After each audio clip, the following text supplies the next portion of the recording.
We are in the 12 days of Christmas, and I have intentionally saved this sermon for now after we have celebrated all of our Christmas pageants and plays and songs and carols and all of that good stuff, because what I'm about to do is reconstruct Christmas, and maybe,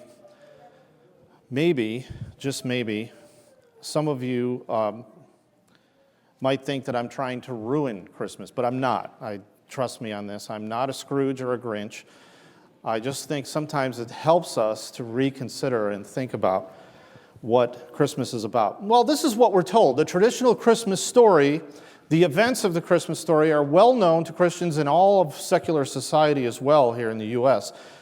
We're usually told it goes like this. 2019 years ago, a couple from Nazareth traveled to Bethlehem to be enrolled in a census, right? On the night of their arrival, Mary goes into labor, and they search desperately for a place to stay. They try the local inn. There's no rooms available. The innkeeper offers a woman about to give birth a stable out in the back. Jesus is born there and placed in a wooden manger in a bed of hay and sleeps peacefully on a silent night. 3 wise men appear bearing gifts. They are joined by shepherds who've just come in from their fields midwinter. All these aspects of the birth narrative are entrenched in our minds, and more so, they're constantly portrayed over and over again in every nativity scene, in every Christmas play. And sometimes even a little drummer boy sneaks in there too, right? That, my friends, is the Christmas story, right? What if I told you that most of what I just said is not accurate to the biblical story, is wildly speculative, and simply mistaken? What would you think? What would you say? Would you be surprised? So for what follows, I'm going to offer this disclaimer. Like I said, I am not trying to ruin Christmas. How many of you have ever seen the movie The Matrix? Some of you know what I'm talking about, science fiction movie. And even if you haven't seen it, there's a scene in there where Morpheus offers Neo either a red pill or a blue pill. And this is what he says. What I'm trying to tell you is this is one of those moments. Morpheus says to Neo, "From this point on, there is no turning back. If you leave right now, you can leave my sermon, you can take the blue pill, the story ends, you wake up in your bed and believe whatever you want to believe. I haven't ruined your ideas about Christmas, okay? But if you stay, you take the red pill. You stay here, as Morpheus says, and I show you how deep the rabbit hole goes. Remember, all I'm offering is the truth, nothing more." That's what Morpheus says to Neo.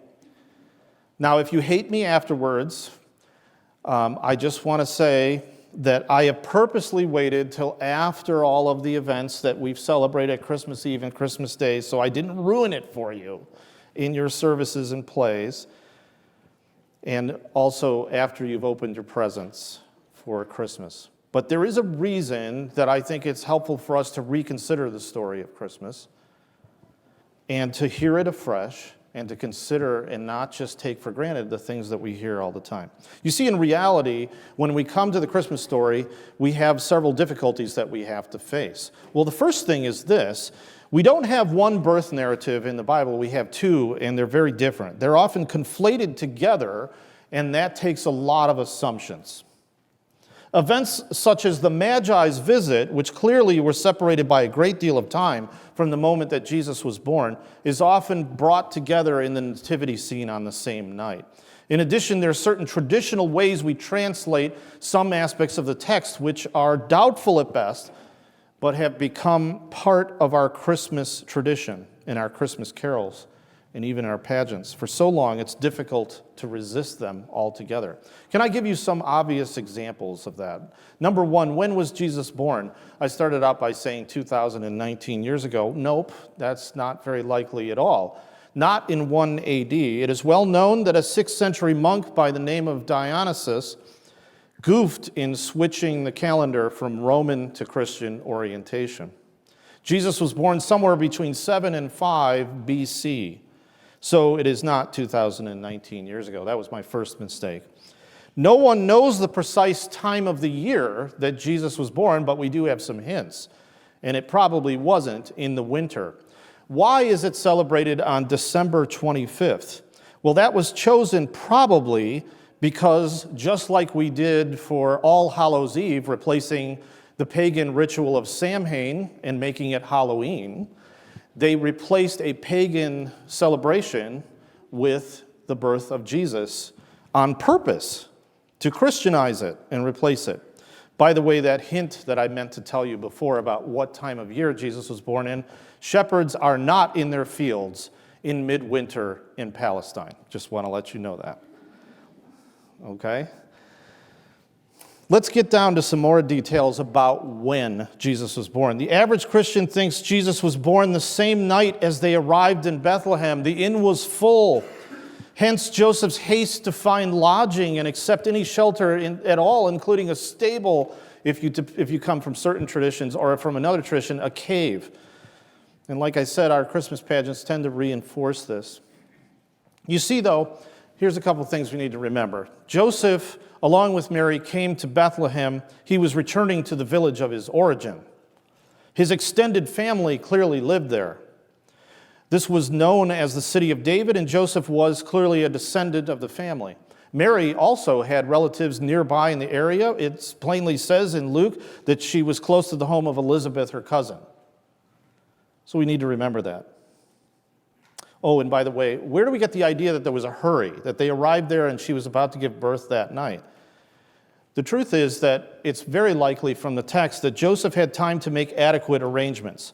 Luke chapter 2, verse 6 indicates that they were already there and some time had passed before she was ready to give birth. So where did this idea that they had to hurry up and find a barn out back come from? Would you be surprised to know that it doesn't come from the Bible and that it comes from some fanciful novels that were written hundreds of years later? That's the case. It's not from the Bible. So where was Jesus born then? Was it in a stable or was it in a cave? So if you go on a trip to Israel and you could do one of those touristy things, they'll take you to a cave. But here we celebrate it by showing a stable or a barn. Let me ask you this question before I answer that.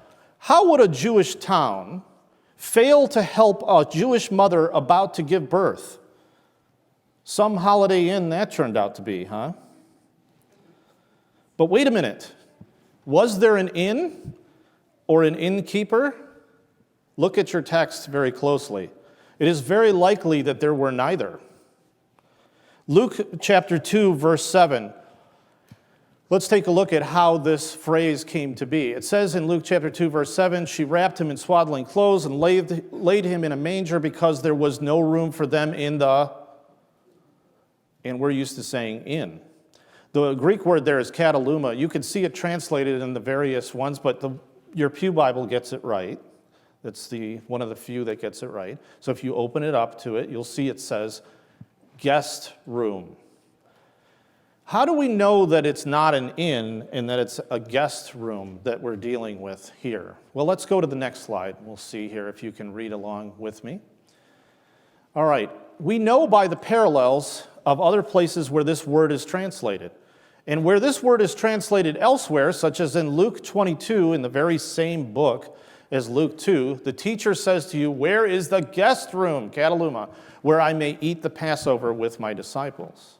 And in fact, if we're going to use a word for inn, it's an entirely different word in the Greek, pandokion. Okay, so we know that even by the translation elsewhere inside the book, that we're not talking about an inn. We're talking about a guest room. Why does this matter? I want you to understand this better, so let's take a look at the next slide. And you can see there was no barn and there was no cave. I want to tell you a little bit about how people lived in that time.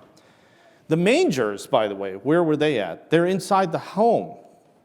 To this day, you would still find some of that. Well, if there was no room in the kataluma, how about inside a typical family home in the Middle East? Archaeology shows that this is what they looked like.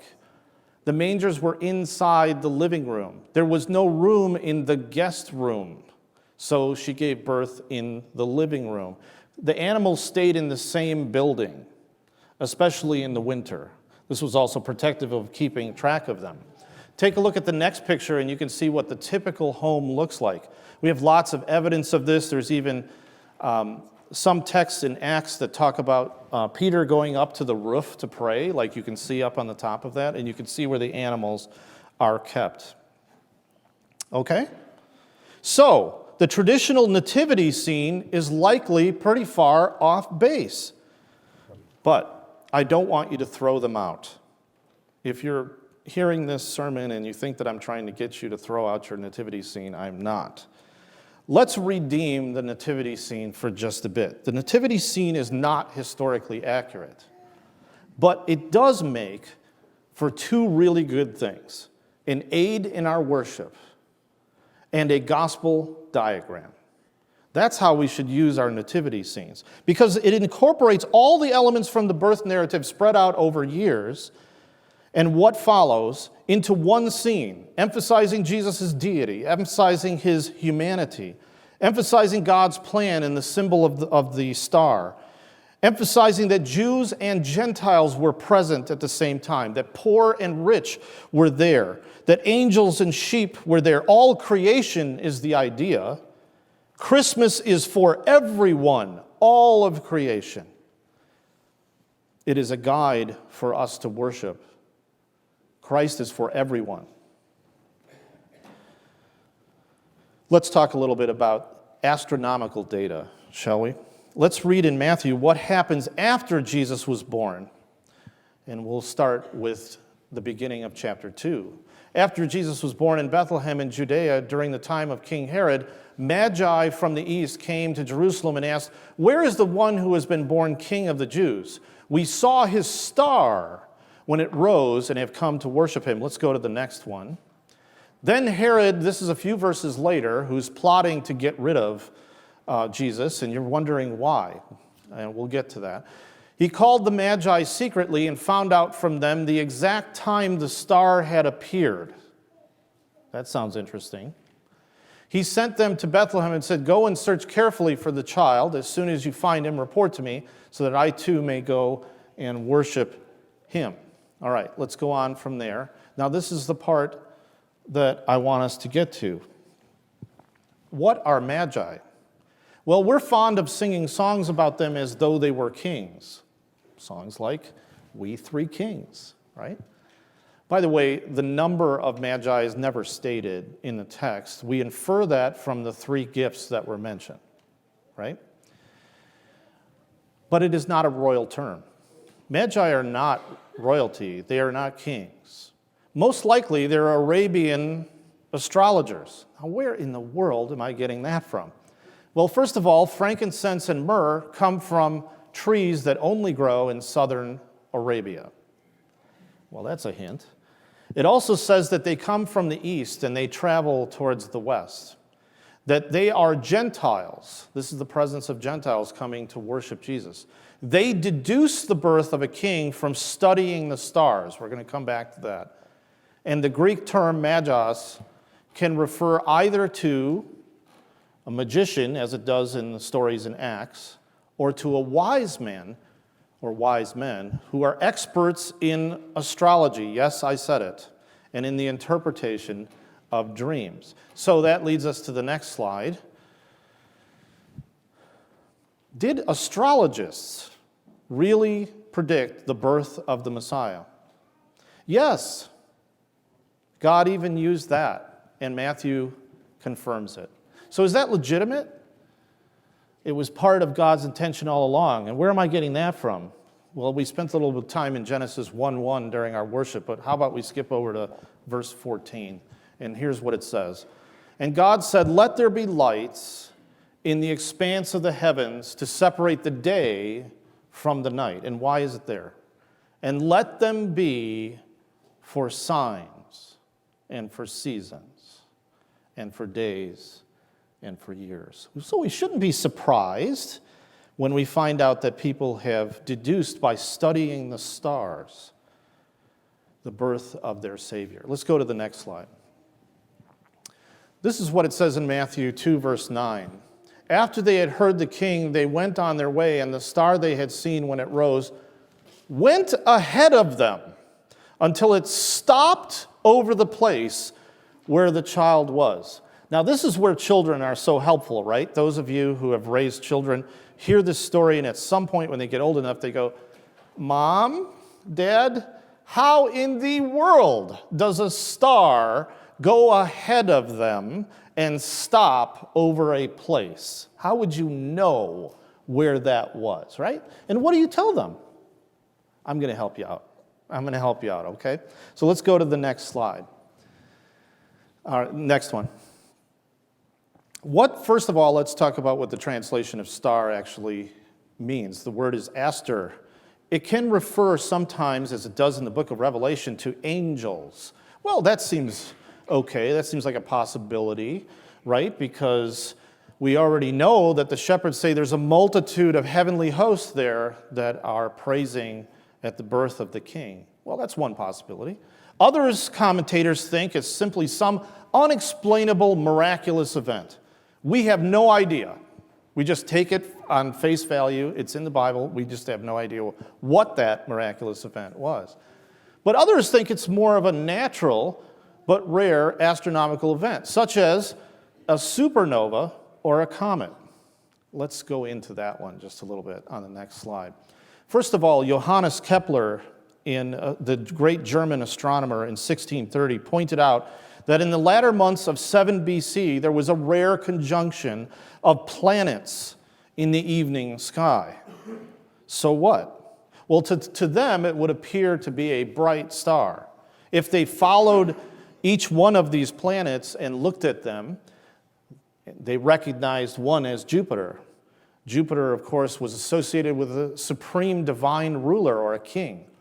Saturn was often associated with the Jews by Babylonian astrologers, and Pisces was a constellation associated with Palestine. So they were looking for a king of the Jews from Palestine. That's pretty good. Jupiter and Saturn were close enough to one another at one point for them to appear as one very bright, luminous object in the evening sky. And we have this recorded in ancient history that it was so. We saw a very great star shining among these stars and dimming them so that the stars were not shining. It was so bright. Let's go on to the next one. But I actually happen to think that there's a lot of evidence for it to be a comet. Let me get into that. The Greek word, as I said before, for star in Matthew 2 is aster. It's a generic term. It can refer to anything luminous in the sky, planets, meteoroids, shooting stars, and comets. But here's the most important thing. One of the earliest of the early church fathers, Origen, taught that Matthew's star that's referenced here in this verse was to be classified among the comets. That tells me something right there. So early on, the earliest Christians knew that this was a comet. Let's go to the next part. Comets are one of the few things in the night sky that can move across the sky over a great deal of time and stand over a place. You're still wondering how that could be so. I'll show you in a moment. Comets were also associated with heralding the birth of a new king or the end of a previous king. Now that might explain why Herod was acting the way he was. Because while we're seeing a comet heralding the birth of Jesus, what does that mean for him? That means the end of him. So he's not so happy about this. He wants to find out where this is from. Let's go to the next slide. A comet uniquely fits the description in Matthew that the star was new. It had traveled slowly through the star field from the east to the south, went ahead of the Magi, and stood over Bethlehem. The upward tail of the comet would appear to point the head of the comet towards the city. This is what one commentator writes. That's one actual time-lapse picture of a comet over a great deal of time, moving across the evening sky. Let's take a look at the next one. There you go. We showed this last week on your bulletin, but I wanted to give you an explanation. If you're asking the question, how could a star that is something in the luminous in the sky, move and stand over a place and point precisely to where it's at, there you go. There it is. And apparently, that's how people in the ancient world understood it as well. Let's go to the next slide. According to the evidence from Scripture and other ancient records, Jesus was most probably born sometime between 7 and 5 BCE, as I said. And in 5 BCE, Chinese and Korean astronomers deduced and recorded the appearance of a long-tailed comet. A comet that was first sighted far in the east, where the Magi would have seen it. It was visible for at least 70 days. That's about the amount of time that it would take for the Magi to travel from places in Arabia to come to Palestine. And it appeared in the nighttime from March to June, the time of year when shepherds actually watch their flocks by night in the fields, and still do to this day. So that gives us a hint. That's pretty clever, right? But let's go to the next thing. I actually think this happens to redeem a song we don't sing enough at Christmas time. Do you hear what I hear? Right? Another one of those annoying songs. Check out this verse in the carol. Do you see what I see? A star dancing in the night with a tail as big as a kite. With a tail as big as a kite. Here's another one of those ancient pictures that demonstrate that people understood it all along to be a comet. All right, well, let's move on from astronomical details to some other details in our story. What about the shepherds? What is significant about hearing the shepherds? This is mentioned only in the Gospel of Luke, by the way. Shepherds were so disliked that they were not allowed to worship in the temple court in the same place as everyone else. They were pushed away to the court of the Gentiles. In essence, at that time, you would have understood shepherds to be sort of like homeless people. Imagine homeless people coming at the point that your wife is about to give birth, or you're about to give birth. Maybe not so quaint. But there's actually an important message there. The shepherds get to see Jesus up close. And as the verse says there, the angel's message is, I bring you good news of great joy that will be for all the people, including you, even you. This is an element of the gospel in the Christmas story. In fact, I think it's very important that we understand Christmas and the cross go together. And I think in the book of Matthew, the author seems to make a conscious decision that Christmas and the crucifixion are tightly bound. How so? We're going to take a look at that. Everything about Jesus is retold in light of the death and resurrection of Jesus in that book. But it's even better than that. Matthew employs a literary device called an inclusio. What is that? It's a framing or sandwiching effect in the text, in literature. Events that appear early on in the story get repeated. The exact same words and events get repeated at the end. So that means everything around it is framed by that understanding. Does that make sense? That's an inclusio. Let's take a look at how that's the case. Right there, we see Christmas and the cross, and we see a repetition of the same exact phrases. In the Christmas story, on the left-hand side, the King of the Jews being warned in a dream, Herod searching for the child to destroy him, and then the quotation about, out of Egypt I have called my son, from Hosea. And these are in sequential order. And then take a look at the other side of that. When we get to the other end of the story in the Gospel of Matthew, we get the exact same thing in the same order. Matthew is trying to reinforce and connect and bring to remembrance what you had heard or read earlier in Matthew and now reinterpret it in light of the death of Jesus on the cross. By the way, if you can't read that on the bottom, I put this little note. I never have enough space for all the stuff that I want to share. But at the birth of Jesus, we had an astronomical event. We had a comet, as I've suggested. But there was probably also an astronomical event at the death of Jesus. You see, everything went dark midday. There was an eclipse that took place. So we have that parallel as well, Matthew 27. Let's go to the next and see another example of this. If that wasn't sufficient, this one cinches it. Here we have everything told from the Christmas perspective on the left-hand side, and we have everything told about the resurrection on the right-hand side, and it's almost verbatim. Behold, and then it says, I am with you. Well, what does it say in the original Christmas story? God with us. I'm with you. Emmanuel. Behold, an angel of the Lord appeared. Same thing in the resurrection. Don't be afraid. Same thing said there. Jesus will come and save you from your sins. The parallel that we find there is Jesus who was crucified for your sins. And behold, a star went before them. They celebrated and rejoiced with great joy. They saw the child. They fell down and worshiped him. Same thing after the resurrection. Behold, he's going before you. There's great joy. They run to tell the disciples. Behold, Jesus met them, and they took hold of his feet, and they worshiped him.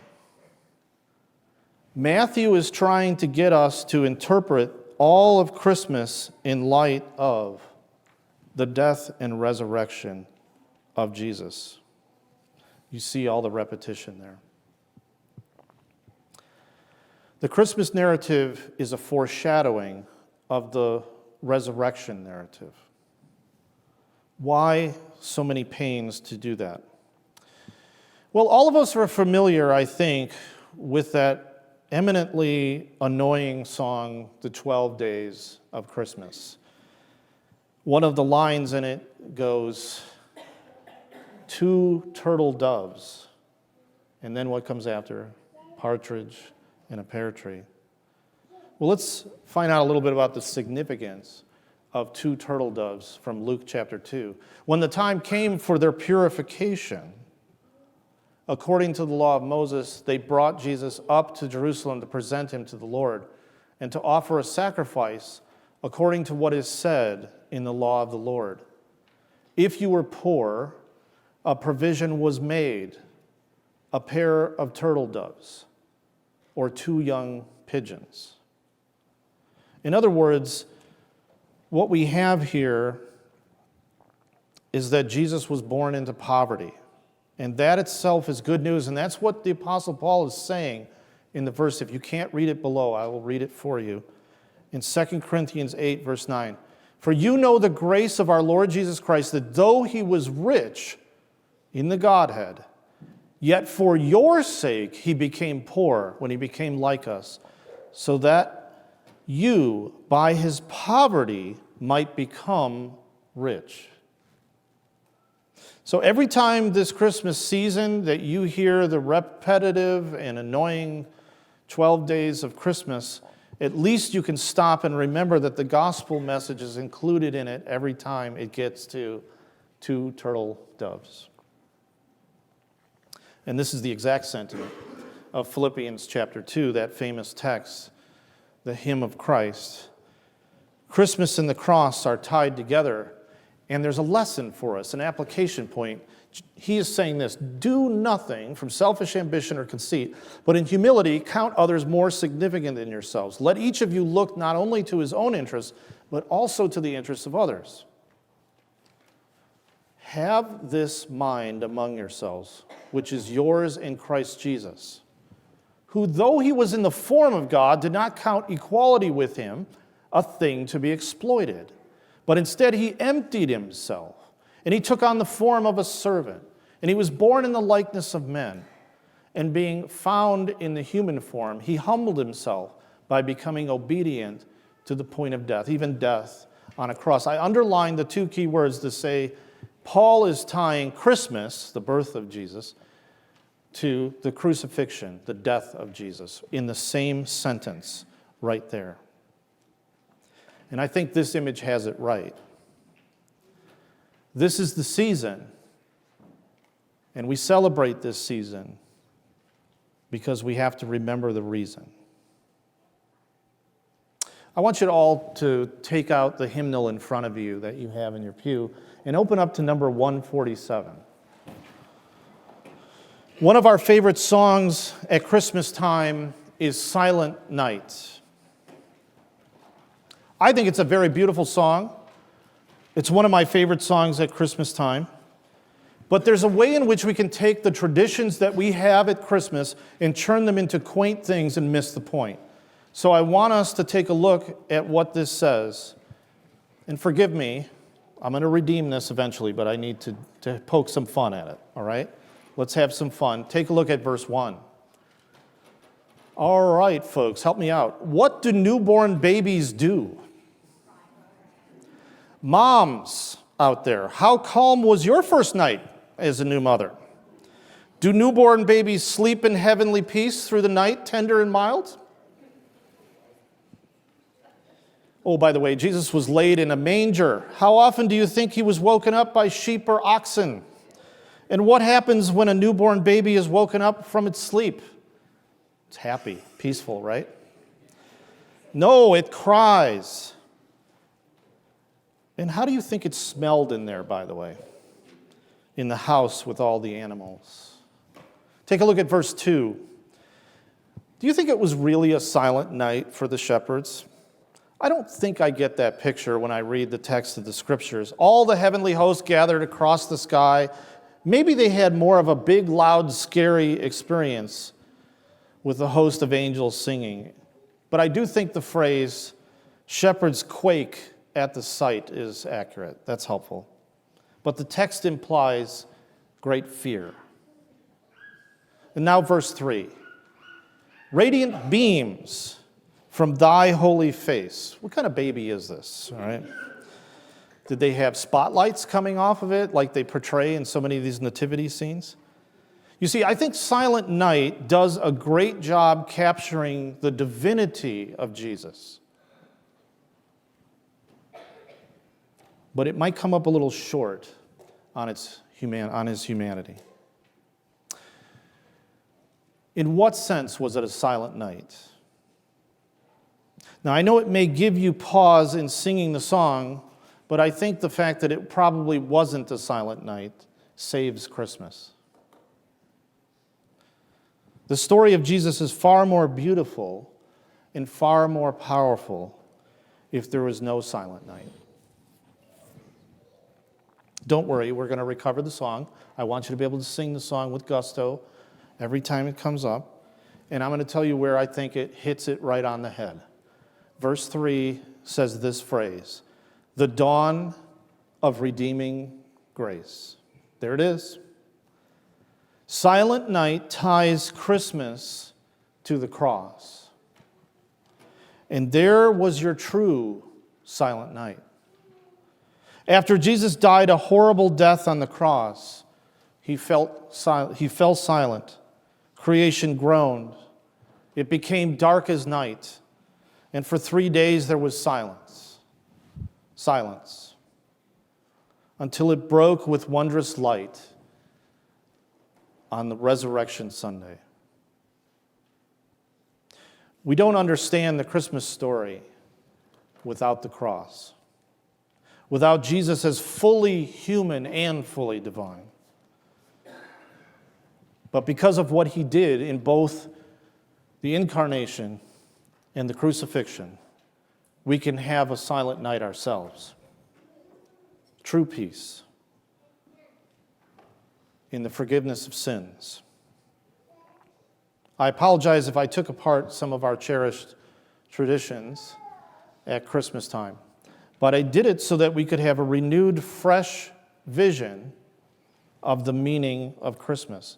And that meaning is intended to be exhibited every day of the year, not just during the 12 days of Christmas, not just leading up to Christmas Day.